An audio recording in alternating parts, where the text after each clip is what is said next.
Hey, everybody, welcome. This is Jason with Gather Veterans, and super excited to be joined by a good friend of mine, Mr. Tom Dilley. Tom, how's it going? Hey, it's going good, Jason. Good to see you. Hey, thank you so much for coming on and joining us for this video interview.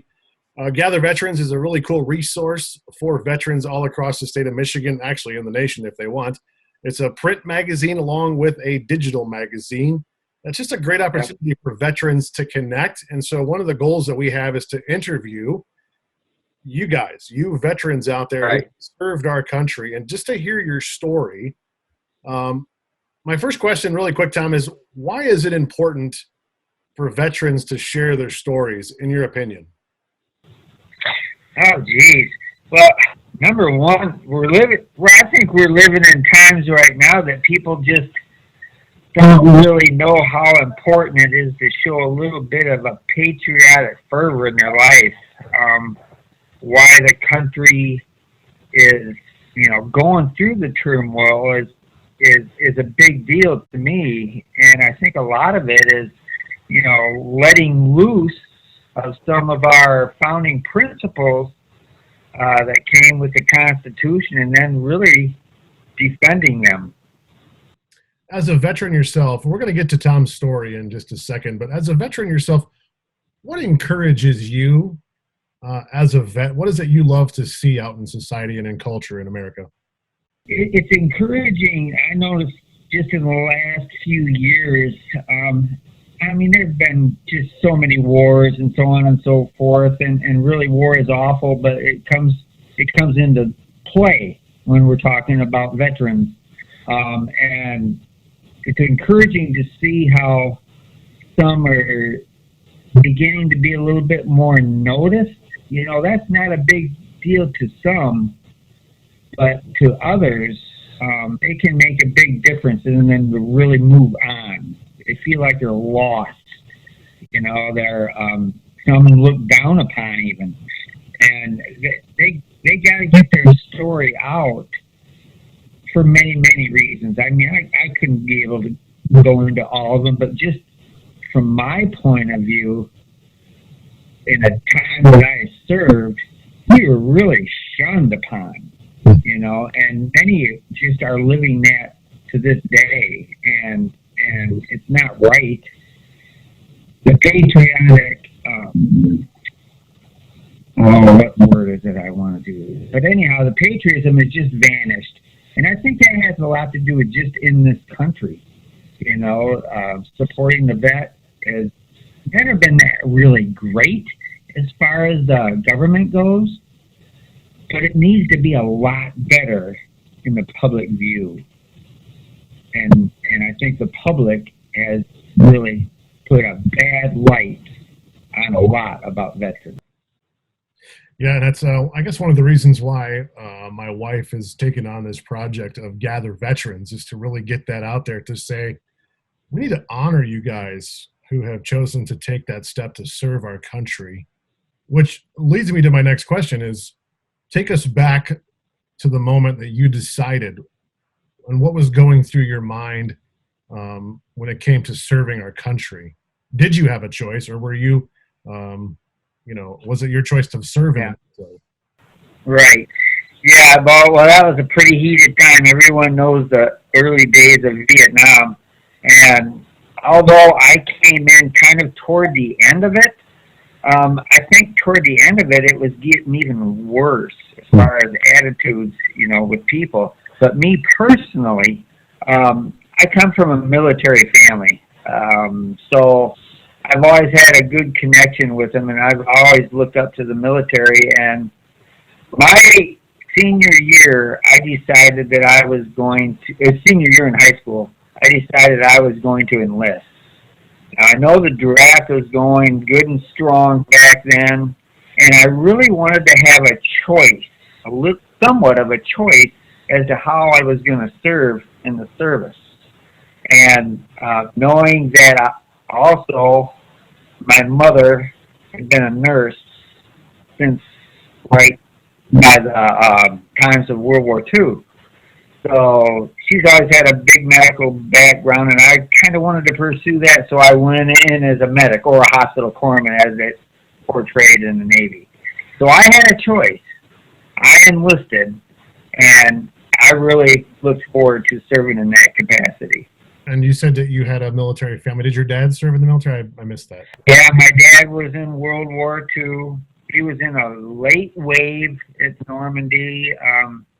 He actually served majority of his time on oh, it looks like a fishing boat to me, but it was actually a boat that he went across the Atlantic several times in, and I don't know how he survived, but he was a pretty amazing man in his service. Oh, that's great. That is awesome. I love studying about World War II. I think it's just a fascinating piece in our Yeah. history for sure. So, Tom, real quick, you joined the Navy. Tell us your experience. What is your story like?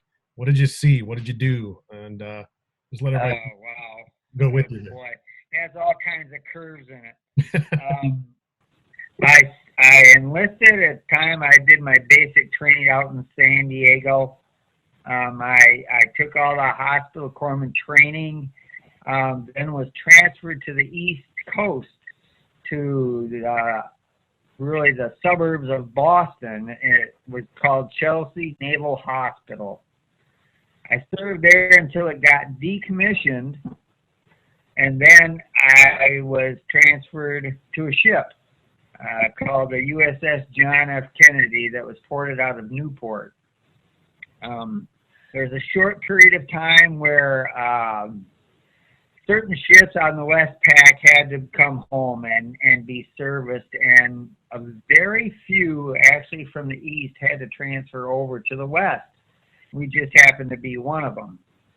But I had firsthand dealings with a lot of people coming back from Nam, and it was a pretty ugly scene. There were some people that were extremely really messed up.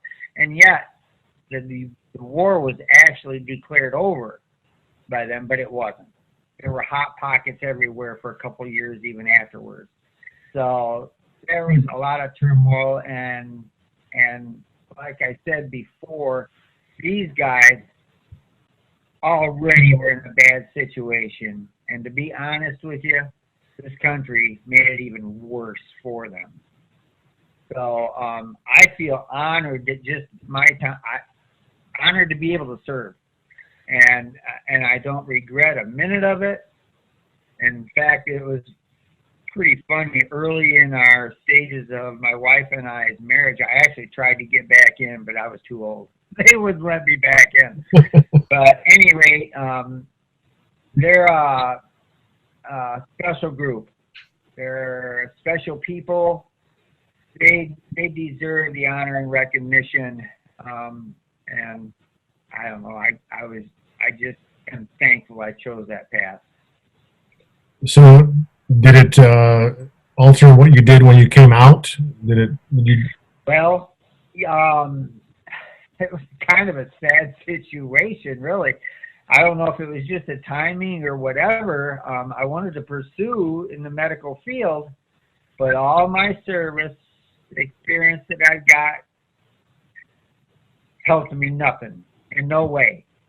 I just had to start from the ground up, and that kind of got me frustrated. So I just kind of sidestepped, and after a few years, pursue it in a different way, just in the medical technology aspect of it, instead of the, maybe being a doctor or a nurse, or serving in that kind of a capacity. I just kind of went a different way because I wanted to be involved somehow, and I found out that medical equipment and technology would probably be the way to go. So, what's something that you experienced while you were in the service? Anything kind of maybe that changed your life that you saw that you weren't prepared for, and how did you deal with that? Oh man, probably the thing that had a profound effect on me is a couple of relationships I gathered. One was with a guy that was hurt really bad, really bad. His knee was basically destroyed. But they were trying to revive it and trying to help him to keep his leg. And we got pretty close in our relationship. Only reason being is because we ended up stateside and we reconnected, and it happened to be in the hospital where I was stationed at there in Norfolk, and got reconnected, and his condition was a lot worse. You know, he had been around the hospital pretty much forever for the last year and a half, but then it went sour, and his leg just was not going to heal. And before they were able to actually take it from him, he passed away. The gangrene had just poisoned his body, and it destroyed him. And that had a big impact on me back then. I thought, we really didn't serve this guy very well. He basically gave his life, and I just felt like we could have done so much more. And really, that's the impact that stayed with me. We need to do more. It's even things like what you're doing to get words out, to get people's story out, to let them realize what guys have went through and what it meant to their lives to them.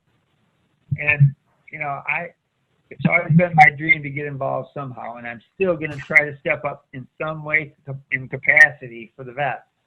That's really in my heart and my soul. So I don't know. It's a big deal. Just not let it stop from when you get out, and to play some part to support these guys and gals. Did you have a hard time getting back into civilian world after you were in the military? How long did you serve, by the way?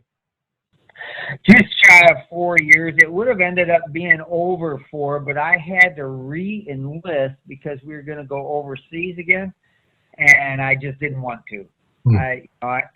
Some of my times coming home were not good in the travel because of a lot of people's actions toward us at that time. But it was just a bad timing, probably. If it had been a different time and period, probably would have been in for longer. But it was what the country was going through at that time that I chose, no, I've served enough right now, and I'm going to get out. What was the motivation for the society treating you guys poorly? Like, what was the stories being shared? What was the perception of the military, and why was the perception wrong?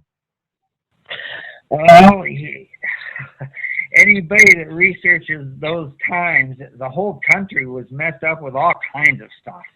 I mean, there were movements. I mean, just all kinds of social things that were happening that I don't think people were getting the truth on matters. And I tell you, a lot of us in the service were messed up just on drugs to deal with things. And I speak as well for myself. It was something that we got connected to, and it wasn't any better when we got out. I mean, there just weren't the programs available to help them that they really needed. Yeah. Are you currently involved in any organization in Northern Michigan, which is where you're from, by the way, so everybody knows that?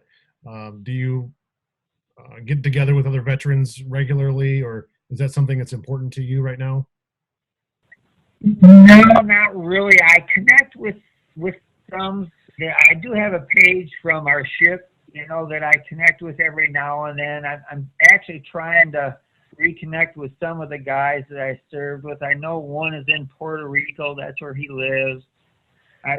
Several of them actually that I served with are gone. They passed away. But it's hard. It's hard to reconnect with them. Some people don't want to be contacted anymore. So it's pretty difficult. But as far as the present, I haven't yet, but that's going to change. I'm never going to be able to retire, but I'm going to have time to where there's there's something. I guess maybe I'm waiting for God to point me in the correct way, but it's coming. I Yeah. feel it's really coming, and I can't wait till it does. I'll feel like I've finally made a connection that I've had to for a long time. Well, that's great, and I hope you are able to connect soon. There are so many organizations out there that are really trying to help vets, and you know that. I don't have to tell you that. But so before we go and get it out of here, what before we close anyway, what would you say to other guys? Let's two things. One is, what would you say to someone who is thinking about joining the military? Put yourself in their shoes again. What would you say to them now on this side of things? And secondly, how would you encourage other vets to come forward and just share their story to encourage others? Yeah. As far as now, people coming in, they're needed. They're needed. War has played a whole different way right now, and they're needed in all kinds of capacities. So kudos to them, man. They're once again going to be a part of a special breed, and I don't want to discourage them in any way, but definitely encourage them to look at it very seriously from all aspects, not only from what they are going to get out of it, but what they can put into it as well. It's not an easy choice. You're basically being willing to give your life and to recognize just what signing that paper is going to mean. So don't take it lightly, guys and gals. You better, think about it seriously. But me, I was fired up, when I decided to take that step, and I hope the ones that do are fired up to go in for the right reason. First, let me just say this. I think we take it for granted the choice that is being made by you as someone who goes into the military. I think I take it for granted that you're signing the paper saying, I mean, I know we talk about it all the time, but I think I take it for granted that you're choosing to say, if I die doing this, it's because I am choosing to do this. So all of you sitting at home watching Netflix can watch Netflix in freedom. We take it for there's a lot of truth to that. We don't realize how special our freedom is. The freedom of choice in this country, a lot of people don't have a choice. And we are blessed with it, and hopefully God will bless us to where we can have it a lot longer. That's one way that the coronavirus has all changed our perspective. Oh, yeah. I can't go do this. Are you kidding me? Yeah, I know. So my last question was, what would you say to encourage other veterans to come forward and share their story? It's so important. It's so important. Not only that, it's important for them to get the word out, but it will really help them as well. So many different ones have all kinds of things just stored up within their minds, within their heart. And I think if they're willing to be a little bit more vulnerable, sometimes I think pride gets in the way. But just allow themselves to be a little bit more vulnerable, they can move on. They can have some healing. Sure. Helps them get back a little bit more into society and be able to grow, continue to grow instead of just kind of stand where you're at. We've got to be able to move forward, and I think sharing is going to be a big step in that area. Yeah. No, that's great. Tom, thank you for your service to our country, and thank you for being on the interview today with us for Gather Veterans. We appreciate it. Well, I thank. My pleasure. Take care.